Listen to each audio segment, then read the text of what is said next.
अस्सलाम वालेकुम YouTube family. आज मैं वीडियो बना रही हूँ मेरा पाकिस्तान मेरा घर पे, जो कि वज़ीर-ए-आज़म पाकिस्तान के विज़न के मुताबिक कम कीमत हाउसिंग फाइनेंसिंग स्कीम है। ठीक है, वीडियो शुरू करने से पहले मैं आपसे एक छोटी सी रिक्वेस्ट कर देती हूँ, अगर आपने मेरा चैनल सब्सक्राइब नहीं किया तो काइंडली इसको सब्सक्राइब कर लें और साथ ही दिए गए बेल आइकन को प्रेस कर लें ताकि आपको मेरी आने वाली हर नई वीडियो वसूल हो सके। जी, तो आज हम बात कर रहे हैं अपने घर के बारे में। हर एक का ख्वाब होता है कि उसका अपना घर हो, उसकी अपनी छत हो, ताकि वो ज़िंदगी एक सुकून से बसर कर सके। जी, इसी ख्वाब को पूरा करने के लिए वज़ीर-ए-आज़म ने एक स्कीम लॉन्च की पाकिस्तान में, जो कि मेरा घर मेरा पाकिस्तान मेरा घर के नाम पे है।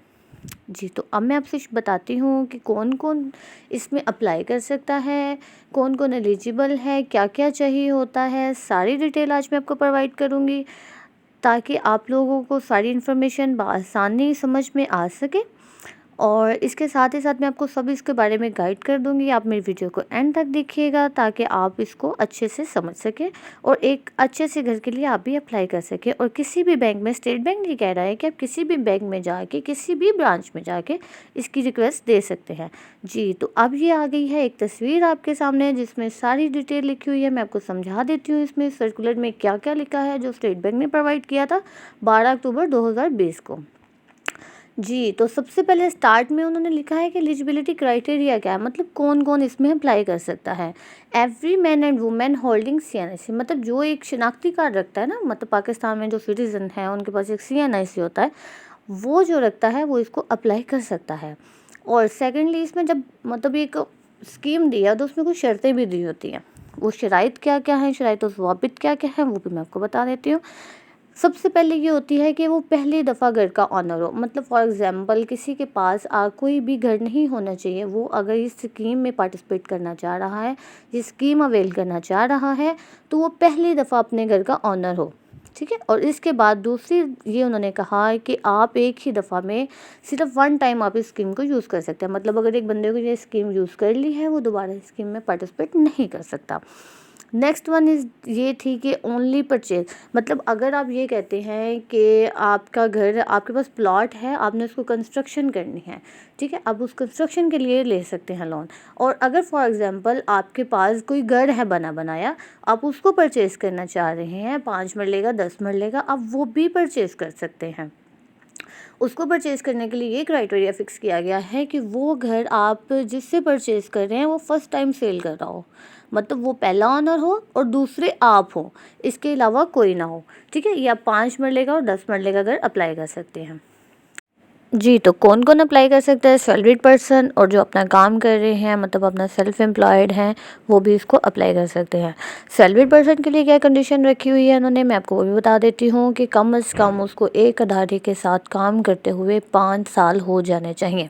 ठीक है, अगर वो 5 साल से काम कर रहा है और उसकी सैलरी उसके अकाउंट में ट्रांसफ़र हो रही है, वो अपनी स्टेटमेंट प्रोवाइड करे और वो इस लोन में पार्टिसिपेट कर सकता है, इसको अवेल कर सकता है। और जो सेल्फ एम्प्लॉयड हैं, जो लोग अपना काम कर रहे हैं, अपना बिज़नेस कर रहे हैं, उनके पास भी कम से कम कुछ ऐसा प्रूफ होना चाहिए जिससे ये साबित हो सके कि वो पिछले 5 सालों से इसी बिज़नेस में इन्वॉल्व हैं और वो ये काम कर रहे हैं। ठीक है, इसके अलावा जो सैलरीड पर्सन है, उनकी सैलरी कम से कम इतनी होनी चाहिए कि वो 25,000 अपने पास सेव कर सके और महीने की एक साथ जो इसकी इंस्टॉलमेंट होती हैं घर की, वो भी आराम से अदा कर सकें। उसमें उनको कोई मुश्किल ना हो, ना गुजर बसर करने में और ना ही इंस्टॉलमेंट पे करने में। इसी तरह सेल्फ एम्प्लॉयड के लिए उसकी भी कम से कम इतनी मंथली इनकम होनी चाहिए कि वो आराम से अपने एक साथ को बर्दाश्त कर सके, जितनी उसको इंस्टॉलमेंट पड़ रही है वो उसको पे कर सके आराम से। ये था जी क्राइटेरिया, कौन कौन अप्लाई कर सकता है और कौन कौन नहीं अप्लाई कर सकता और कैसे आप अप्लाई कर सकते हैं और कैसे परचेज़ कर सकते हैं। जी, तो अब आगे बारी आती है इस बात को जानने की कि जब आप इस क्राइटेरिया पे पूरे उतर आते हैं तो बैंक आपको मतलब कितना लोन प्रोवाइड करेगा और साथ ही साथ में आप उसमें कितने पैसे खुद से डालेंगे। जी, तो 85% बैंक प्रोवाइड करता है और 15% आपको खुद ऐड करना पड़ता है। फॉर एग्ज़ाम्पल, जैसे कि ये तस्वीर में आ रहा है कि अगर आप इसमें ना सेलेक्ट कर दिए 3 सेगमेंट, टायर 1, टायर 2, टायर 3।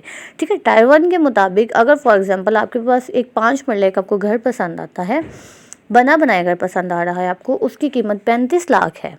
ठीक है, तो बैंक आपको 27 लाख देगा, बाकी आप खुद से ऐड करेंगे।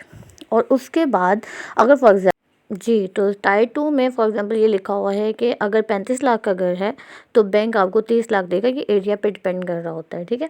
और उसके बाद टाइप 3 में है कि अगर आपने 10 मरले का कोई घर पसंद किया है, तो उसकी कीमत अगर 60 लाख बनती है, तो बैंक आपको 50 लाख देगा, 10 लाख आपको खुद से ऐड करना पड़ेगा। और याद रहे कि इसमें जब तक आपकी माहाना एक साथ पूरी नहीं हो जाती, घर बैंक के नाम ही रहेगा, वो आपके नाम पे ट्रांसफ़र नहीं हो सकता।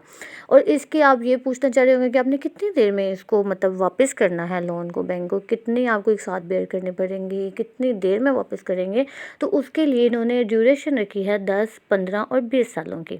इसमें आप माहाना एक साथ दे सकते हैं 10, 15 और 20 सालों में। इसके मुताबिक आपने रिटर्न कितना करना होता है बैंक को, ये भी आपको बता दिया जाता है, ये भी इसमें सब मेंशन है। जी, तो वो भी बता देती हूँ मैं आपको कि आपने अगर 10 साल के लिए लोन लेना है तो आपको कितना वापस करना पड़ेगा, 20 साल के लिए लेना है कितना, 15 साल के लिए लेना है तो कितना। इसमें हर साल, हर 5 साल के बाद इसका काइबर रेट चेंज हो जाएगा। मतलब अगर 5 साल तक आप लेना चाहते हो तो वो 7% रहेगा, अगर 10 साल तक ले रहे हैं तो वो 9% हो जाएगा आपका काइबर रेट, ठीक है। इसी तरह 10 साल से ज़्यादा मुद्दत के लिए 1 साल का काइबर रेट प्लस 4% हो जाएगा। ये आपकी रिटर्निंग होगी। इसके बाद आपने इसको अवेल कहाँ से करना है, स्टेट बैंक ने कहा है कि आप किसी भी बैंक में जाके, मतलब इस्लामिक या कन्वेंशन किसी भी बैंक में जाएं, किसी भी ब्रांच में चले जाएं, हर एक के पास फॉर्म मौजूद है इंग्लिश में और उर्दू में, ठीक है। अपनी सारी डॉक्यूमेंट्स पूरी करें और विद इन 30 डेज़ आपका घर आपका हो जाएगा, मतलब आपके पास अपनी छत होगी और आप उस घर के मालिक भी कहला सकते हैं, ठीक है। और इसके अलावा अगर आपको किसी भी किस्म की कोई शिकायत होती हैं, कोई चीज़ आपको नहीं समझ आती, तो आप स्टेट बैंक की हेल्पलाइन से, स्टेट बैंक की साइट से जाके वहाँ से भी चेक कर सकते हैं। ये तो था जी हाउसिंग फाइनेंसिंग का सारा रिव्यू, ठीक है। ये सारा एंड पे उन्होंने मॉनिटरिंग वगैरह बता दिया कि इसको स्टेट बैंक खुद मॉनिटर कर रहा है इसको। इसके अलावा मैं आपको ये भी बता देती हूँ कि माहाना अदायगी का तखमीना कितना होगा, मतलब आपको कितनी एक साथ अदा करनी पड़ेंगी। जी, तो ये एक क्राइटेरिया बताया जा रहा है 10 लाख, 20 लाख, 30 लाख, 40 लाख और 50 लाख के कर्ज़े पे आपको कितनी इंस्टॉलमेंट पे करनी पड़ेगी हर महीने में। ये एक इस्लामिक बैंक की मैं आपको बता रही हूँ। अगर आप इस्लामिक फ़ाइनेंसिंग करवाना चाह रहे हैं तो उसके लिए आपको ये करना पड़ेगा कि अगर आप 10 लाख रुपए की फ़ाइनेंसिंग कर रहे हैं तो 6,600 रुपये माहाना होगी। 20 लाख होगी तो 13,199 रुपये माहाना होगी। 30 लाख रुपये होगी तो 19,799 रुपये। जी, और 40 लाख लेंगे तो 31,012 रुपये, 50 लाख रुपए लेंगे तो 38,765 रुपये आपको महीना इंस्टॉलमेंट की अदायगी करनी पड़ेगी, माहाना अदायगी होगी है, ठीक है। और इसमें इनका माहाना अदायगी यूनिट और कीमत दोनों शामिल होते हैं, किराया कीमत दोनों शामिल होंगे। जी, तो ये थी इसकी माहाना अदायगी का तखमीना। ये इस्लामिक फ़ाइनेंसिंग के हवाले से मैंने आपको बताया है, इस्लामिक बैंक में ये चल रहा है। बाकी आपको जो इन्फॉर्मेशन चाहिए हो किसी भी बैंक में जाके अपनी इन्फॉर्मेशन हासिल कर सकते हैं और उसके मुताबिक आप अपना लोन अप्लाई कर सकते हैं। जी, तो ये तो थी सारी मेरा पाकिस्तान मेरा घर की हाउसिंग फाइनेंसिंग के हवाले से सारी डिटेल। अगर आपको मेरी वीडियो अच्छी लगी हो तो इसको काइंडली उन लोगों के साथ भी ज़रूर शेयर कीजिएगा जो अपना घर हासिल करने की ख्वाहिशमंद हैं, जो चाहते हैं कि वो अपना घर बना सकें और अपनी ज़िंदगी आराम से सुकून से एक अपनी छत के तले बसर कर सकें। Thank you for watching my video.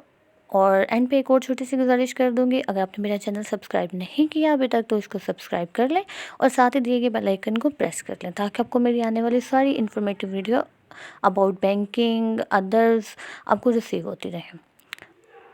अपना ख्याल रखिएगा, दुआओं में मुझे याद रखिएगा। Thank you. अल्लाह हाफिज़।